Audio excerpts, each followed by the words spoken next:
Hi. It's very nice to be back. It's been a couple of years since my last workshop, and 4 years since I listened to my first Abraham recording. I guess pivoting or focusing on the positive aspects of an interaction I may have with a person that may tap into some fears that I have. Can you recall something occurring that you're able to tie to that feeling of worry? If you can recall what was happening that brought the feeling, then we can simulate the process of the path of least resistance. I think it's a fear of the future and trying to fear of what may happen, what may occur. I think it's Give us more specifics, because this is a very key thing. As you deliver this to us here today, you're going to, without even realizing it, give us the key that makes anyone choose the path of more resistance instead of the path of least resistance, even relative to yourself. So, and that's something that has become very clear to me in the last year. And I have very clearly been able to look at how I do it with myself, look at when I start to think about doing it with my children or with my mate. All right, so let's isolate it. Let's set you aside because that confuses it. Let's set your mate aside because that confuses it too. And let's just talk about the pure, delicious relationship between a loving mother and her loving children. Okay. And so the question that we're asking is, it is your most natural instinct to soothe them. Right. So what's happening in the moment where that feeling of soothing changes from a feeling of soothing to a wanting to punish or train or restrict or condemn? In other words, at what point? It's a fear of lack of control, I think. Can you find a place? Can you find an experience and play it out for us? For example, with TV, we hear, it's the television, how kids shouldn't watch too much TV, and if we let them watch too much TV, what's going to happen to their minds and their blah, blah, blah. And whenever the television has been on too much in the house, the conversation will start between Philip and I of, well, shouldn't we just, shouldn't we put our foot down? Shouldn't we start controlling? Shouldn't we? Here's what we're getting at. Let's step away from the specifics of the children just for a moment, and let's talk about maybe a sibling or maybe someone that you're working with. And you're in this place where rather than wanting to soothe them and love them and show them, instead you're wanting to train them or teach them or correct them. So what is the motive behind that? It's usually one of two things, and you called it control. But what it always is I fear that this experience, if it is allowed to continue, is somehow going to mess up my experience. It's going to infringe on my experience. Now, it's something with the children, it might be they might grow up to not be good children, which would reflect poorly on me. Or they might grow up to not know what they're doing, which could cause danger to them. In other words, it's something in the future might go wrong if I don't corral or correct it right now. But the reason we're spending so much time here is because we're wanting you to realize that life is always right now. In other words, everything's happening right now. This is where your power is. This is where you meet you, right here and now. And as you are looking at things in terms of the path of least resistance, then what that means is you're looking for the opportunity here and now, given the data that you are chewing on, to find the path that allows the fullness of you to flow in this moment. The path of least resistance is not, is it better for my children to watch TV or not? It's not that far down the road. It's not even the action, should I turn the television off or should I leave the television on? The path of least resistance is, which thought allows me to be me right here and now? So as you play it out in your mind and you think, they're watching too much television, which will be bad for them, that's certainly a path of more resistance. So as you take action from that disconnection in hooking up to that path of more resistance, then any action that you take is going to escalate into something that is more unpleasant. So if instead you stop and you say, what is my path of least resistance? My children are going to be damaged by television, or my children are going to be added to by television. Well, there are clearly benefits to the television. Take it further. my children are not wise enough to become good citizens, or my children will be fine. The resources that are flowing to them are very strong, stable resources. In other words, everything is all right with this. If my children watch one more hour of television today, it's not going to make or break something.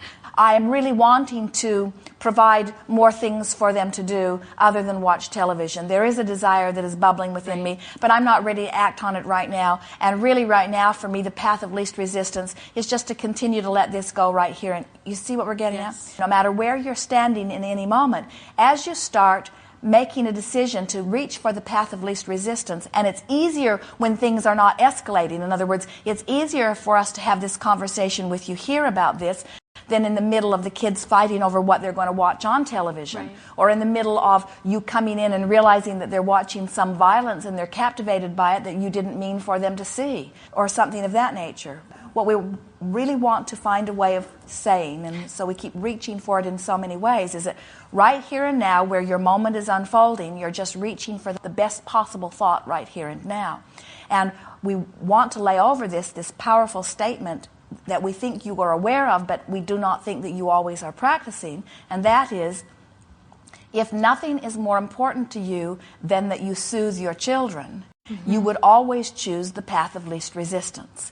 And once you understand that relative to someone you love like your children, which is easier to remember when they're really, really little, the older they get, the harder it is to remember, then you're wanting to take that same information and apply it to yourself. The path of least resistance for you is always the soothing thought, not the punishing thought. And so somewhere what happens with physical humans is that you come to believe that you can demand others into their well-being, which means you believe that you can demand yourself into your well-being. And it never, ever works that way. You cannot have a demanding thought about something and soothe yourself into your alignment. And the reason that we are appealing to your maternal instincts is because your inner being has those sorts of feeling instincts towards you. Your inner being is always loving, always soothing, always guiding, always wanting to soothe you back into your alignment. The path of least resistance is always the choosing of a soothing thought. One of the things that I found that has really worked for me in the last year with this is when I initially feel the fear, the tiny little thought, is to just talk to myself about relaxing and realizing that I don't have to fear the fear. The reason that we wanted to begin with you here today is because through the years, as we've talked with all kinds of people about all kinds of dilemmas, and we've offered different processes like pivoting, which means when you find yourself right in the middle of a thought or an action that doesn't feel good, stop and say, well, I know what I don't want. What is it that I do want? And so over the years, as we visit with people with all kinds of situations, there are a lot of different approaches that we've taken to it. And then here you sit. In other words, it's like we've come full circle. And here is someone who, by any outside speculation, has no reason at all to even be sitting in this chair. In other words, your world is not broken, your body is not broken, your marriage is not broken, your children are not broken.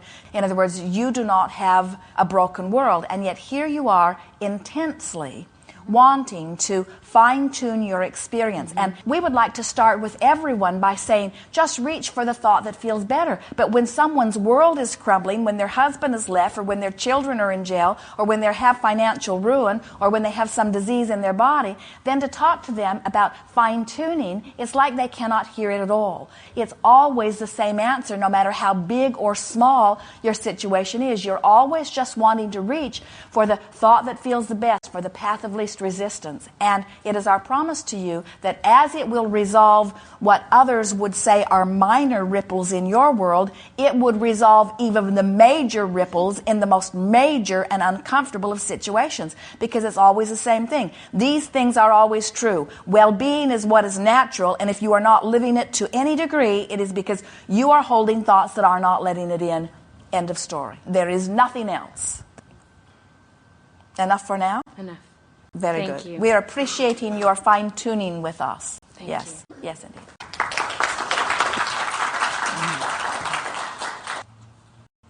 Often people will say, what is the solution to my problem?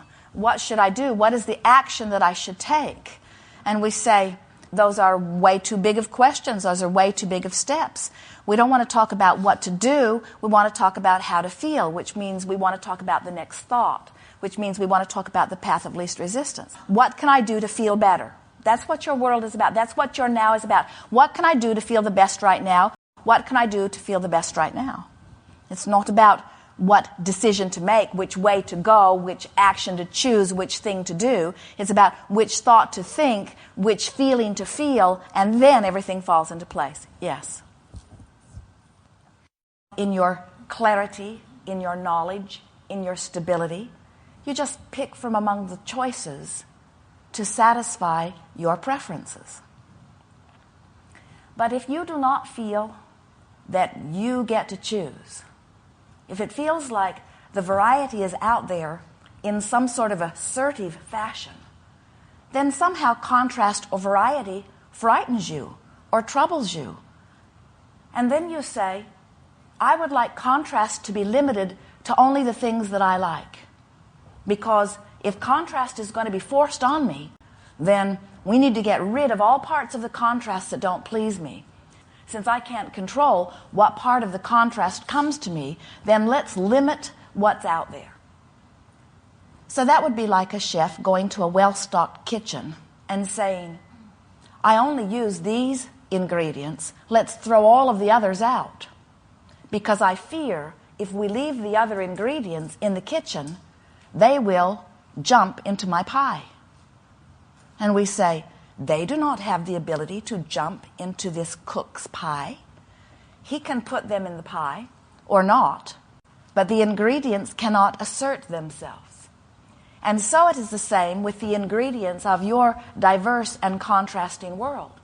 You need not fear the ingredients of the contrast that you choose not, because if you choose them not, they will not be in your pie.